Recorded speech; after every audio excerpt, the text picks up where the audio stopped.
सुखदं केवलं ज्ञानमूर्तिं वन्दातीतं गगनसदृशं तत्त्वमसि लक्ष्यम् एकं नित्यं विमलमचलं सर्वादिशाश्रितं भावातीतं त्रिगुणरहितं सद्गुरुवे नमः नमामि। सद्गुरु महाराजनो जय। गुरु संतनो रामदेव पीर महाराजनो जय।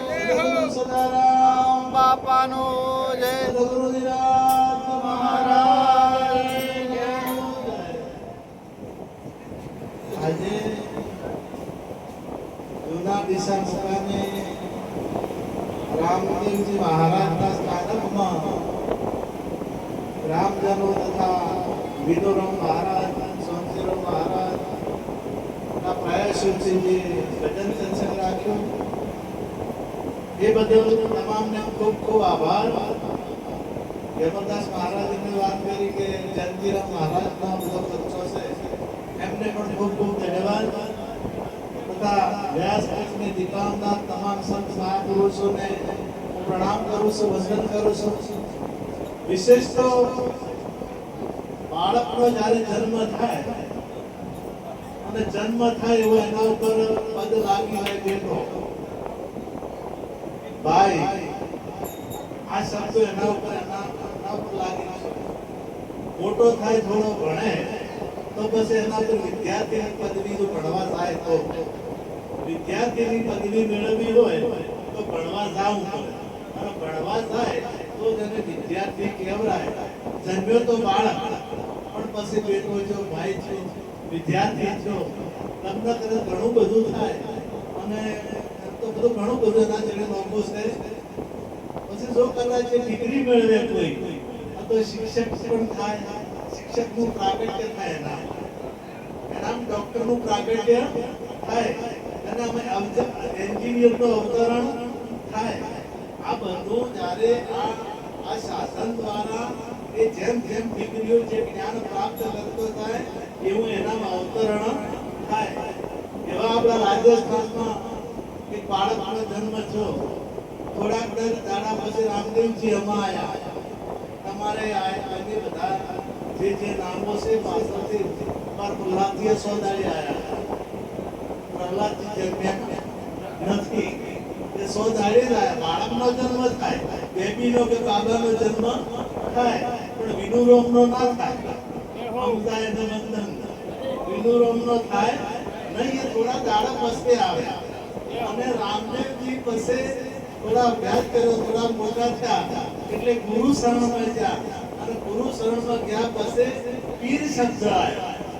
પછી પીર થયા છે, પછી પીરનું પ્રાગટ્ય જોશે અને પીરનું પછી અવતરણ જોશે અને પછી ભજન કર્યું કે ભગવાન, પછી એ ભગવાન થયા। એટલે આ સાધન ઉપર ભગવાનનું અવતરણ થયું કહેવાય।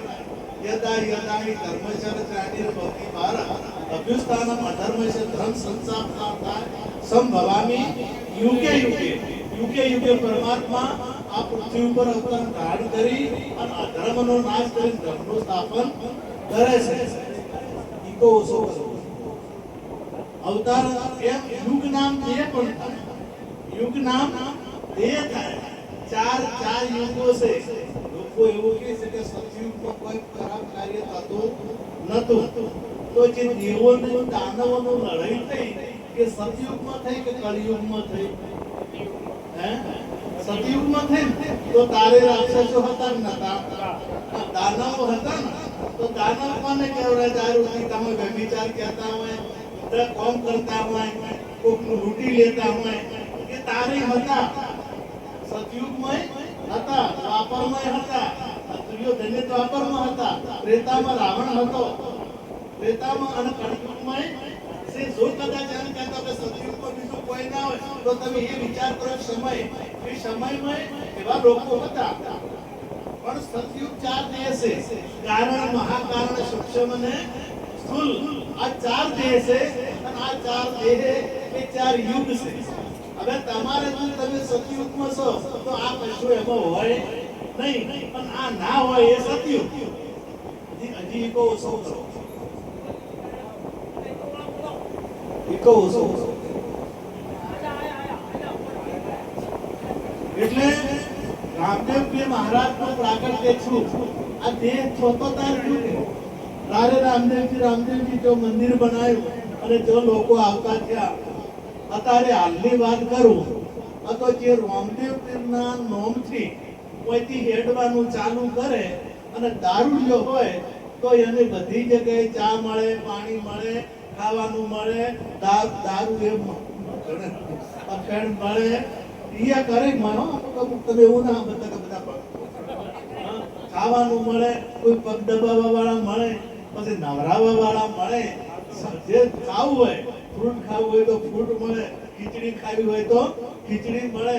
તમારે જે ખાવું હોય એ ખાલી નોમનો આધાર લઈ અને તમે અહીંથી શરૂઆત કરો તો કેટલી સેવા થાય.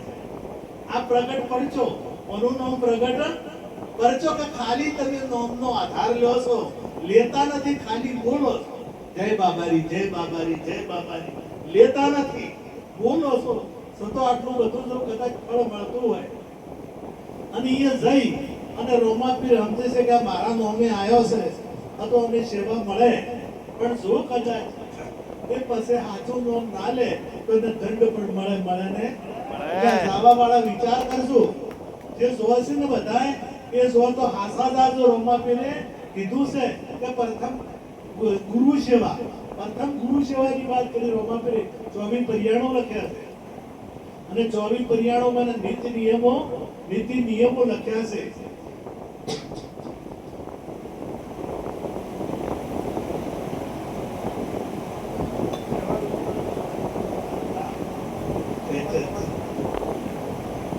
એટલે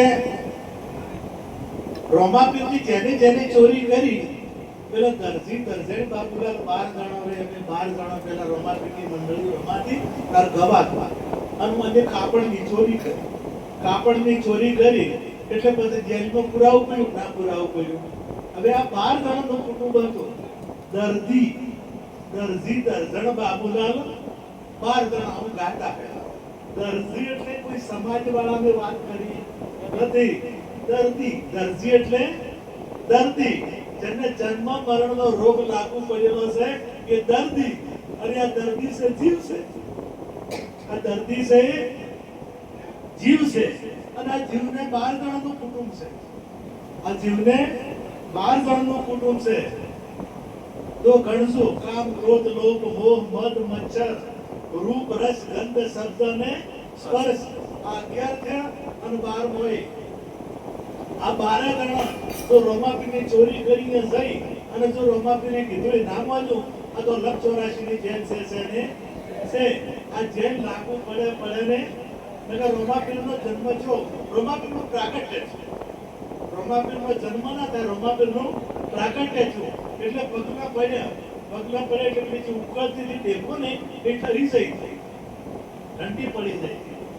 એમ જો સંતના પગલા પડે, જો સંત મહાપુરુષો નો પગલું થાય એ ત્રિવિધિના તાપ, જે 3 પ્રકારની દેખો છે ઉકળતી, યાદી વ્યાધિને ઉપાધિ, આ ત્રિવિધિના તાપ ટળી છે. આ ત્રિવિધિનો તાપ એ ટળી જાય. આ દેખેની વાત કરી છે. કદાચ તમે પૂર્વે જાતા હો તો મત જાજો અને તમે વર્તમાનમાં આ જે રોમાપીર બોલ્યા છે, તમે જે કર્યું છે, આ ક્ષેત્રનો ઘોડો જ ઉડે છે. આ ક્ષેત્રનો ઘોડો એ જ ઉડે છે અને એ લીલો આખો ઘોડો છે, લીલો છે. તમે લીલા ઘોડા ભાડ્યા છો? કોઈ દાડો લીલો એક જણો કે તેનું નામ લીલો હતો, એનું નામ લીલો હતો. તો એવું નથી, આ બધા લીલા ઉપર જ બેઠા છે અને આ લીલા ઘોડે ઉડી જશે. પણ એ લીલો આખો શબ્દ કહી દઉં, અમે જે આ જણા વડે તમે ઉડી જશો ને એ પ્રાણ છે અને એનો કલર લીલો છે. અને આ લીલાના આધારે બધા જ ઉડી જશે. એટલે રોમાપીરનો લીલુલો ઘોડો એ અધેરે ઉડે અને તમારો અધેરે ઉડે. એક લીલો હોય એ ઉડે, બીજો ઉડે નહીં. રામદેવ પીરના જો તમે જાતા હો તો રામદેવ પીરે જે કીધું છે એ તમારા જીવનમાં ઉતારો. પરમાત્મા વ્યાપક છે. પરમાત્મા તમે અહીંયા ધારો રણુદા જવાની જરૂર જ નથી.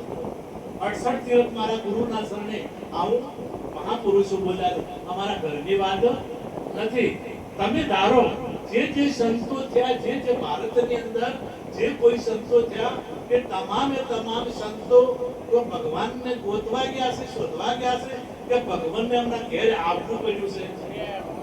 હે હવે નરસિંહ મહેતાના ઘેર ભગવાન આયા, કે નરસિંહ મહેતા રણુજમ કે દ્વારકામ કે જે તમિલનાડુના જે બધા તીર્થધામો છે એ બોલાયા? ભગવાન શોધતા શોધતા એ જ્યાં છે કે મારો ભગત કઈ જગ્યાએ છે. મીરાબાઈના પાસે ભગવાનને જવું પડ્યું છે. તમે જુઓ, ચકુબાઈના ઘેર તો પાણી ભરવું પડ્યું છે. રાજસ્થાનમાં શેણ ભગતના ઘેર વાળ કાપવા જવું પડ્યું છે. અરે મહારાષ્ટ્રમાં પેલા જે ભાઈને પેલું જે મરેલું છે ને પશુ તોડવા ભગવાનને જવું પડ્યું છે. મારો ભગવાન એટલે ભક્ત જો કદાચ ભક્તિ કરે તો ભગવાનને પ્રગટ થવું પડે ને થવું પડે. તમારે શોધવા ના જવું પડે. અને તો તીર્થો ધામમાં વિરાય કીધું કે તીર્થોમાં જશે તો અમને જે સંતોનો ભેટો થાય, અને સંતોનો ભેટો થશે તો આપણને સાચું જ્ઞાન મળશે. કે ના કીધું સંતોએ તો એક આપણા મંસૂર હતા, એને તો એમ કીધું કે નરક રોજા નમર ભૂખા તું બધું કા તોડ દે પૂજા, અગર હે મેં શોક મિલનેગા તો તું હરદમ લો લગાતા જા. કે તારે પ્રાર્થના કરવાની જરૂર નથી, તારે રોજા રાખવાની જરૂર નથી, તારા કશું કરવાની જરૂર નથી. ગીતા કીધું કે તપથી કે વ્રતથી કે મોટા યજ્ઞથી હું દેખાવ એવો નથી. તો શું કરવું પડશે? તપથી ભગવાન ન મળતો હોય, દાનથી ન મળતો હોય, યજ્ઞથી ના મળતો હોય, તો એના માટે શું કરવું પડે? તો ગીતાએ એના માટે આપણને દિશા બતાવી છે. ગીતાએ કીધું તત્વિદ પ્રણિપાતે પરિપ્રશ્નેન સેવ્યા ઉપદેક્ષયતિ જ્ઞાનમ જ્ઞાની તત્વદર્શિનમ. હે અર્જુન, તું તત્વજ્ઞાની પુરુષની પાસે જા અને સેવા કરી અને પ્રશ્ન પૂછી અને વિધિ સહિત ત્યાં જઈ અને સેવા કરીને પ્રશ્ન પૂછે તો તારા સંશયનું નિવારણ થશે. એના માટે મારી અનન્ય ભક્તિ કરવી પડશે. અને અનન્ય ભક્તિ મનુષ્ય કરી શકે છે, બીજો કોઈ કરી શકતો નથી. તમે પશુઓનો વિચાર કરો તો પશુઓ જે છે, પશુઓને તો ભગવાને જે નિયમો નક્કી કર્યા છે એ નિયમના વિરુદ્ધમાં ભગવાન થઈ શકતો અને મનુષ્ય પશુ થઈ શકતું? તમે ઝાડે પોતાની ફરજમાંથી એ વિમુક્ત થતું. જે ઝાડ છે ને, ઝાડ તેનાની એની ફરજ નહીં ચૂકતું. ઝાડ તો ધર્મ શું? સોયલો આલો, ફળ આલો, તો એ ધર્મ ચૂકે છે એની, એનો ધર્મ એ ચૂકતું નથી. અને માણસ એક એવું છે કે ગીતામાં કીધું કે તારો ધર્મ સંભાળ. તોરલે કીધું જાડેજાને કે તારો ધર્મ સંભાળ. અને ગીતા તો એટલા સુધી કીધું કે સર્વ ધર્મ પરિત્યજ્ય મામેકં શરણમ અહં તા સર્વ પાપેભ્યો મોક્ષામિ શુચિ. એ અર્જુન, તું બધા ધર્મો છોડી દે. તું બધા ધર્મો છોડી અને કેવળ મારા શરણે આવ, હું તને બધા પાપોમાંથી મુક્ત કરીશ. બધા ધર્મો એટલે કયા ધર્મો? તો જોવું એ તમારો ધર્મ નહીં, બોલવું એ તમારો ધર્મ નથી, સાંભળવું એ તમારો ધર્મ નથી. જો કદાચ તમે સાંભળતા હો, તમે જોતા હો, તમે બોલતા હો તો ઘણા કોમામ જતા રહેશે. તો એમાં જે રહેવાવાળો છે નહીં હોતો હોય છે ને, તો એ બોલી શકતા નથી, ચાલી શકતા નથી. ઘણા તમે સુવિધા જ છે તો જોઈ શકતા, તમે જોતા હો, તમને દેખાતું હોય, આ તો એ જોવે કે ના જોવે. એટલે ગીતા ભગવાને કીધું તારા ધર્મો નથી, આ દેવોના ધર્મો છે. અને આ દેવોના ધર્મો છે, તારા ધર્મ નથી. એ તું છોડી દે અને તું મારા શરણે આવ. એ ધર્મ સમજો કે એમાં એની સત્તા છે. જેમ આ લાઈટ તમે ગોળો છે, આ પંખો છે, આ પેલું સાઉન્ડ છે, આ જે આ મને શું કહેવાય કુલર છે, આ બધામાં વીજળીની સત્તા છે. વીજળીની સત્તાથી ચાલે છે. વીજળીની સત્તા ના હોય તો એ ચાલે ના. પણ વીજળી ગરમી ના આપી શકે, કે વીજળી ઠંડક ના આપી શકે, કે વીજળી હવા આપી શકે નહીં. જે કાર્ય થાય છે એ સાધનથી થાય છે. એટલે સાધન જેના વડે ચાલે છે એ છે એ વીજળીની સત્તા. એમ આ જે તમારામાં જે સત્તા છે પરમાત્માની સત્તા છે અને પરમાત્માની સત્તાથી તમે જોઈ શકો છો એ વાત 100% સાચી છે. એના સત્તાથી તમે જોઈ શકો છો, પરંતુ એ સત્તા જોઈ શકતી નથી. જેમ વીજળી આ ઠંડી થઈ શકતી નથી, વીજળી દ્વારા સાધનથી ઠંડક આવે છે. વીજળી દ્વારા એ સાધનથી હવા આવે છે. વીજળી દ્વારા એ સાધનથી આ અવાજ વધારે થાય છે. એમ આ સાધનમાં જે સત્તા છે, આ મનુષ્ય જન્મ એક સાધન છે અને એમાં જે સાધન છે એ સાધનથી આ બધું તમે જોઈ શકો એ 100% વાત સાચી. પણ જે સત્તા છે એ જોઈ શકતી નથી, સત્તા છે એ સાંભળી શકતી નથી, સત્તા છે એ ચાલી શકતી નથી. કારણ કે એટલી સત્તાથી એટલી વીજળી હોય તો આ પંખા ના હોય તો આ મેળ આવે, આ કુલર ના હોય તો મેળ આવે, આ સાઉન્ડ ના હોય તો મેળ આવે. એટલી વીજળી કોઈ કરી શકે? એટલે વીજળીની સાધનની એકતા થાય ત્યારે એની કાર્યની શરૂઆત થાય. એમ આમાં જે સત્તા છે, જે પરમ તત્વ છે, એ પરમ તત્વથી બધું થઈ રહ્યું છે. પણ ગીતા ભગવાને કીધું કે તું જોતો નથી, તું સાંભળતો નથી, તું બોલતો નથી. આ સર્વ ધર્મ, આ બધા ધર્મો દેવોના છે. એ દેવોને મૂકી અને તું મારા શરણે આવ, હું તને બધા પાપોમાંથી મુક્ત કરીશ. આપણે કોઈ બીમાર થયા, ઓપરેશન કરાવવાનું થયું તો ડોક્ટરના શરણે જવું પડે કે ના જવું પડે? એ કેમ કરવું પડે કે સહી કરો, તમે મરી જાઓ તો અમારી કોઈ જવાબદારી નહીં, અને સહી કરો એટલે પછીથી એ ઓપરેશન કરે. તો ઓપરેશન કરે એટલે પછી આપણી હોશિયારી ચાલે કે એ કરે? આપણે તો એ પડ્યું રહેવાનું હોય ને, આપણે પડ્યું રહેવાનું હોય. રોગ એ કાઢે, આપણી તાકાત રોગ કાઢવાની હોતી નથી. એટલે એ ખાલી શરીરને સમર્પિત કરવું પડે. એમ તમે ભગવાને ગીતા કીધું કે તું મારા શરણે આવ. અને તમે શરણે તો દાખલા તરીકે સાદો દાખલો આલો કે કોઈ ઊંડા કોઈ વ્યક્તિને પાછળ પડ્યા અને તમારા પાયાળી ગયા અને તમારા ચરણો કે પડી ગયો કે બચાવ. હવે તમે શક્તિશાળી છો અને પેલો ઊંડો પાછળ છે એટલે પેલા નિરંતર બેહી જાય શું પછી એ લડે તમે લડો, તો તમે લડો. કારણ કે તમે એને બેહાર્યો બેહી જા, તું ચિંતા મત કર, આવવા જે દે અને એ આવે તો પછી શું છે તારે બોલ. કારણ કે પેલે શરણાગતિ સ્વીકારી છે એટલે એને લડવાનું રહે નહીં. એ તો શરણાગતિ આપનારને લડવાનું રહે.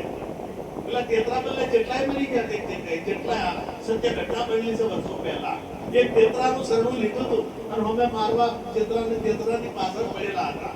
તો કેટલાય બલિદાન આપ્યું હતું પણ તેતરાને મરવા દીધો નતો. એમ જે શરણાગતિ સ્વીકારે, સદગુરુ શરણે જાય તો સદગુરુને પછી પેલાને આ જે જિજ્ઞાસુ છે એને શિષ્યને કોઈ કરવું પડે ના. જેમ ઓપરેશન ડોક્ટર કરે ને, હવે આ ઓપરેશન કરવા માટે પછી એ બીજન ના બેહવાય, હોય પછી બીજન બેહવા દેતા નથી. અહીંયા એકમત હોય અને એ જે સાધનો હોય ને એ સાધનો બહાર કાઢતા, એ સાધનો બીજો હોય અને એ સાધનો પર બહાર લઈને ડોક્ટરો ફરે, કાતરો લઈને બહાર ફરતા પાડ્યો એની પેલું મને કાપવાનું છે એ લઈને બહાર ફરે ના ફરે.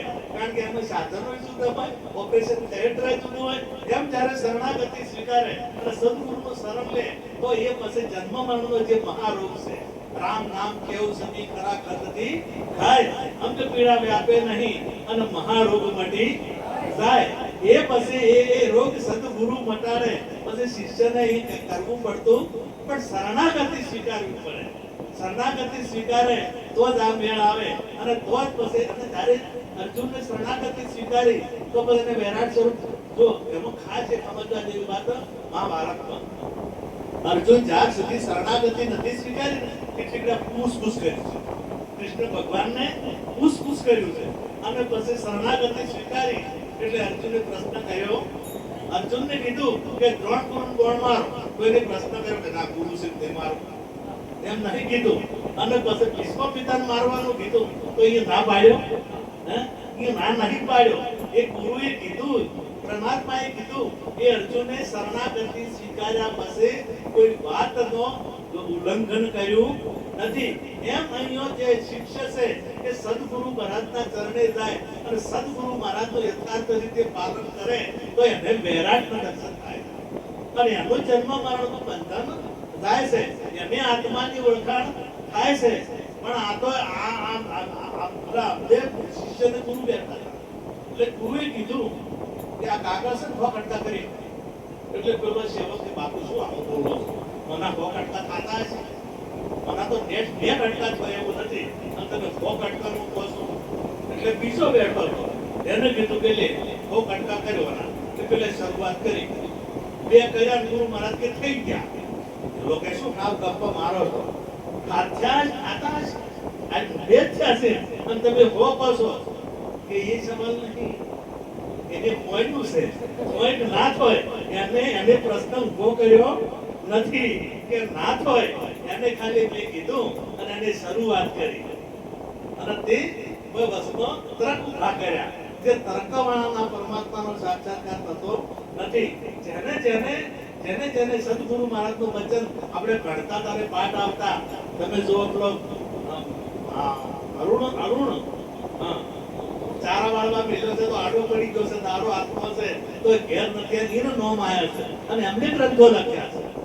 આપણે તો ગુરુને હોમાં તો પછી મેળ આવે કોઈ મેળા તો ઘણા ગુરુના હોમે બેઠા બેઠા શરમ મોટી બીડી લાવે અને બીડી લાવા ઉડાડતા ગુરા હોમે ગુરુ હોમે આ ખરેખર યોગ્ય ના કહેવાય. તો સંત સભામાં આપણે તો આ સભા સારી છે, જીવન મુક્તની સભા છે, તો અંતરે કોઈ પીત નથી, પણ ઘણા તો સલમો લઈને હોમે બે અને ગુરુ હોમે જ મૂકે.